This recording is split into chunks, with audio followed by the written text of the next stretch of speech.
अस्सलाम वालेकुम नाजरीन, मैं हूं अरूज फातिमा और आप देख रहे हैं PNP news HD।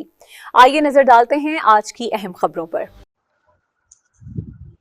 Lahore staff reporter Sadaf Iqbal नायब सदर Alhawi cultural and art welfare organization ने कहा है कि out of home media award show बहुत अच्छी तकरीब नुमाई थी। इसमें मीडिया पर्सनस के अलावा कारोबारी शख्सियत, न्यूज़ एजेंसी से मुतल्लिका चैम्बर ऑफ कॉमर्स के बहुत से हजरत तशरीफ लाए थे। इवेंट का आगाज़ तिलावत कलाम पाक से हुआ। नात शरीफ के बाद कौमी तराना पढ़ा गया। शेख फाहद मियाँ, इरफान मियाँ, रफीक चेयरमैन मियाँ, इमरान जाफरी, लियाकत चौधरी और निसार राना ने खिताब करते हुए कहा कि अब ब्रांड बनेगा। ट्रैफिक की रोनुमाई भी हुई है और ग्रुप फोटो के बाद IT का भी इशारा दिया गया। आने वाले वक्त में इस तकरीब को बहुत फ़ायदा होगा। वसीम हसन अवार ने इस तकरीब के मेज़बान थे। अल्लाह ताला उनको मज़ीद तरक्की नसीब करे। मुल्क की मईशत के लिए इस तरह के इवेंट होना बहुत ज़रूरी है। सदफ इकबाल का कहना था कि मैं डॉक्टर अदरीस सदीकी सदर Alhawi cultural and art welfare organization के साथ मुल्क की तरक्की के लिए काम करती रहूँगी। पाकिस्तान जिंदाबाद।